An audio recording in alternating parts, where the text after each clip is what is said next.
Panic attacks can be frightening, and part of what makes them tricky to manage is that they can show up rather unexpectedly, and at the least convenient times.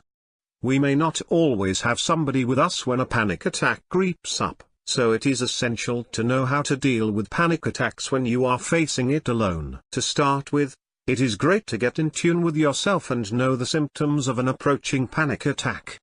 These hints vary from person to person, but can include dizziness and light-headedness, an increased heart rate, difficulty swallowing, dysphagia, tightness or pressure in the chest area, and feelings of not being able to breathe. Recognizing the signs of a panic attack can help you take control immediately, and when you know you are about to have a panic attack, you can prepare for it or stop it more easily.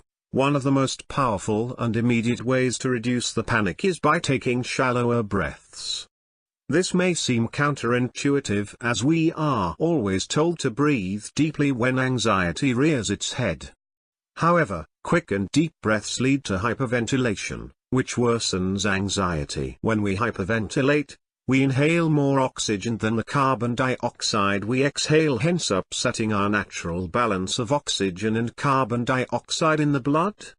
The imbalance can cause tingling in the lips, hands, and feet, as well as dizziness, headaches, feelings of weakness, and fainting. Taking long and shallow breaths will counteract many of the symptoms of the rising anxiety, and you should already start to feel somewhat better.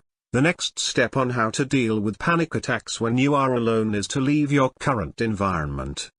Panic is a cruel disorder that leaves one stricken with fear.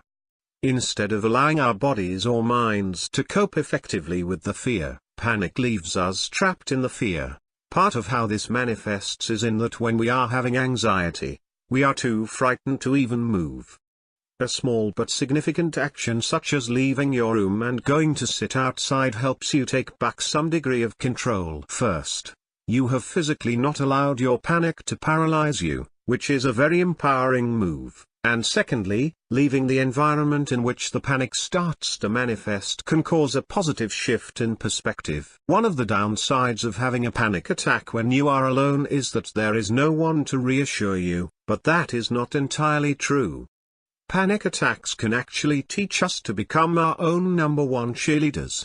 It is within each and every one of us to take control of our mindsets and choose what kind of attitude we have. Calming yourself by repeating a positive mantra can reassure you that all is well. Telling yourself that you are well, that you will be fine, and that the feeling of anxiety will pass can cause a soothing effect throughout your entire body.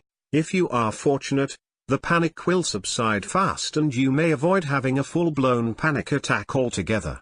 In some circumstances, you may still have a panic attack but the intensity will be low thanks to the techniques that you have put into practice. Other times, no matter how hard we try to deal with panic attacks on our own, it just does not seem to work, and you will need to call for help. There is nothing wrong with this, nothing shameful, weak, or embarrassing. It is a blessing to be able to know when you need help, and if you feel that you need to call a friend or a neighbor, do it. After all, asking for help is synonymous with taking control.